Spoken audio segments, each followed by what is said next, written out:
Здравейте, ние сме Blues Brothers, а вие гледате Music Space TV.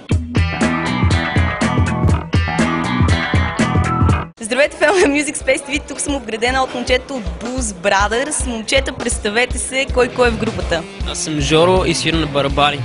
Аз съм Итака, бас-китариста. Аз съм Сашо, свиря на китара. Аз съм Емо, пея и свиря на хармоника.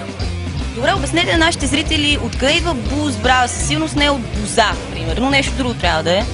Виж, добре го каза за бозата, ама по-точно нещо, биричка, уиски, нещо по-хард, така. Значи, буз по принцип на английски значи пиене. Между другото, скоро сетих, че всъщност Blues означава контрабанден алкохол. Точно така. Ние си правиме сами боркани в мазето и разбира се на най-близките фенове и приятели се раздава. Това е за добро настроение. В страницата ви в MySpace така призовавате самотните фенки да се свържат с вас. Имате нашата камера, направете го, може би ти.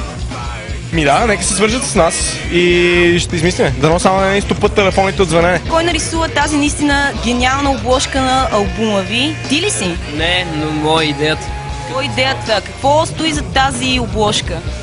Ние си представяме като цяло, че искаме да сме в Америка и пустиня. Просто обичаме американските 50s car, нали, смисъл.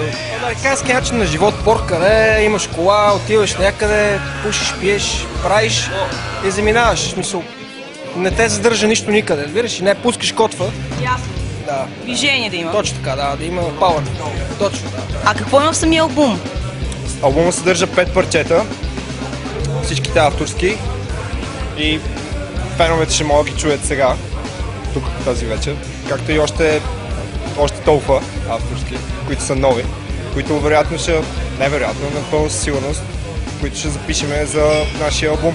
Какво много предстои, за какво мечтаете, към какво се стремите и така нататък, и така нататък. Мечтаеме за много пиене, подчертавам много, безплатно пиене също така. Това ли е един от основните ви мотиви да искате да бъдете рокстар с пиенето ли е? Не, но това е горивото, което се изисква една кола и трябва бензин за да върви. Рокстар, но трябва пиене за да върви. Или за да не може да върви също. Да, сигурен съм. Като цяло искаме да пробиеме, нали, да ни чуят повече хора, примерно с сега Източна Европа, Западна Европа и може би някой ден Щатите, примерно не е като заветна цел. Да отиваме, примерно, на Озфеста да издъниме на Вакен в Германия.